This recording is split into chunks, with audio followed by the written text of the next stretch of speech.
moms! Good morning sa inyo. So, for today's video, nandito tayo ulit sa bahay ni Mia Kaloka. Kasi, last month, parang tumaas pa rin yung bill ng kuryente niya. So, for some reason, hindi namin alam. Pero kasi binubuksan ko yung ilaw nito, magdamag. So, kung minsan, hindi ako nakakabalik dito sa umaga or sa hapon para patayin yung ilaw. Kaya siguro medyo mataas yung bill. So, we decided, nagsabi na rin ako kay Mia, no, na i-off muna yung rep. Total, wala rin namang ano. Parang bubuksan na lang siya once a week, gano'n, para gumana yung makina niya. So, kasamahin niyo ako pumasok sa loob. Para maayos din natin yung kanyang bahay. So, ayan. So, as you can see, naka-on pa yung ilaw para magdamag. So, ang plano kong gawin na, ay, Bibi! Ang plano kong gawin na dito ilagay sa loob yung solar lights niya. Di ba parang mas okay yun, no? Dito na lang ilagay. So, kasama ko si Diday kasi siya mga... So, yun na lang ang gagawin. Ano namin yung solar lights niya na gagamitin para yun yung pang-ilaw niya dito sa loob ng bahay niya. So, ito yung kanyang freezer and ref. So, i-clean up na lang muna natin, lilinisin muna, aalisin natin yan. Para i-off muna lang muna natin. Kasi ito lang na may appliances and yung ilaw yung gumagana kapag gabi. So,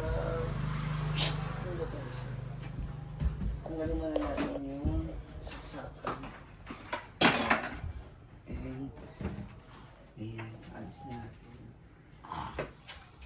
Since alisin na natin siya, Mia, ipamimigay ko na yung mga dapat ipamigay dito. Gaya nga nasabi mo. Hindi mo naman na... May egg! May sugar. Cornstarch. Ito. Oh, may canton. Dalawa. Uy, may munggo. Oh. Si Diday na to ha. Siya na bahala. Wala naman na to. So, i-dispose na natin yung mga dapat itapo. Nakapagsunog ka ba ng ano? Nagsunog naman ako pero umuulan na naman. Kaya nga, umulan na naman. Yan ang tawag. Umulan na. Ketchup. Para lang maklear natin. Ano? Ay, bakit? Ang dami nyo rito. Okay lang ako rito. Ano ba to? Wala na rin. Yung bahala dyan. Para na sa ganun, clear mo na itong ref ni Mia. Total, ay, yung bottle pa. Dito ko sa...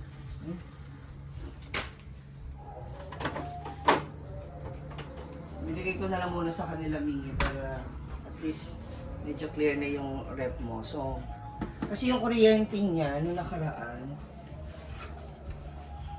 di ba, ano siya, 1.3.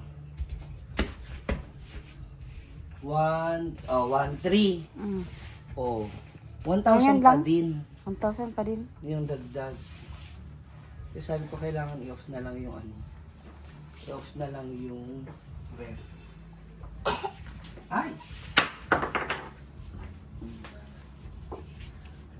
Then, dito sa... Ay, ito pala yung dito eh. Pala yung hindi yun. Maasin na.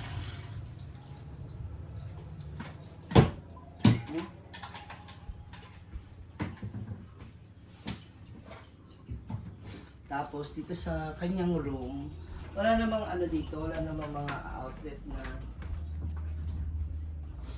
nakabukas every night. Kasi minubuksan ko lang na ilaw yung sa sala.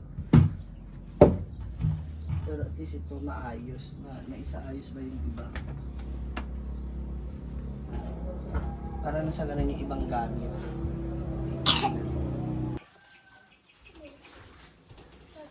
Siyempre, itong kanyang... Minsan, ano rin naman ako dito, nagluluto, kapag nandito ako natutulog, nagutom.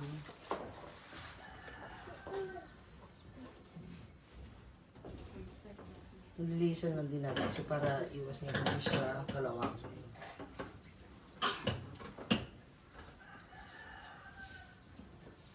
Then, ayun nga, kanina may tumawag, no?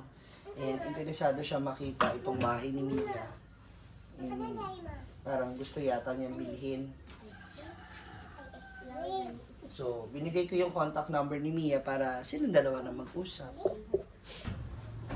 Kasi, hindi naman sa hindi nababalik si Mia. It's just, ano lang, kasi gusto niya talaga mag-focus dun sa business ng family niya. So, siguro, once in a while, gano'n na lang gagawin niya. Mag-aano dito, dadalaw, bibisita, gano'n. So, yun. For the meantime, yan muna yung ginawa niya, no plan. So, hindi ko na alam kung anong next niyang susunod na plan. Kasi tumawag kanina yung prospective buyer. Sabi ko, sila na lang ni Mia mag-usap kasi mas maganda yung mismong owner para kung magkaroon ng tawaran sa presyo, sila na lang mag-uusap. Bibinta pala to? Yung bahay? Sabi niya yung mama niya? Hindi naman, pero gusto nga kasi ni Mia. Sabi niya itong una, hindi niya bibinta. Ayaw naman niya talaga. Pero hindi pa rin naman natin masasabi kung ano yung desisyon nila. Malay mo, magkasundo sila sa presyo. Diba?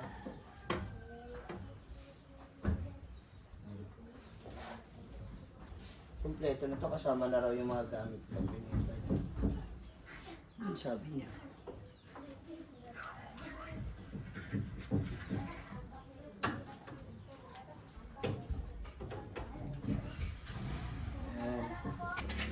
Ayan, Mia, oh, kasama ko dito si Diday, ang iyong chismosang kapitbahay. Tulungan niya ako dito Hi, Mars! maglinis ng iyong bahay.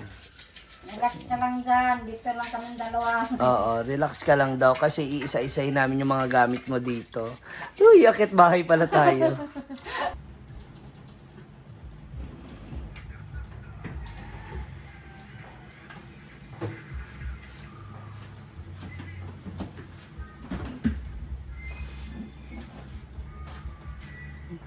Sorry.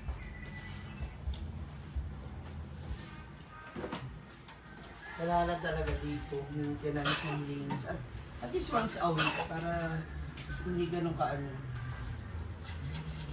Actually wala naman. Oo. So ali-ali pa ko lang naman. Tsaka yung ilaw yung consumer ko. Makapaglagay dito ng ilaw sa loob. So para kahit hindi kahit hindi naka-on yung mga nandito, meron siyang ibang gamit na nakabukas. May liwanag.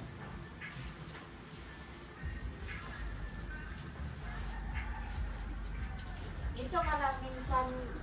Minsan, minsan dito ako natutulog. Dito. Nagluluto, oo. May ano naman siya dyan, extra. Dito ka sa kabila, bebe, dito. Yan, o diba? Di mas maganda tingnan kung nakaupo ka lang.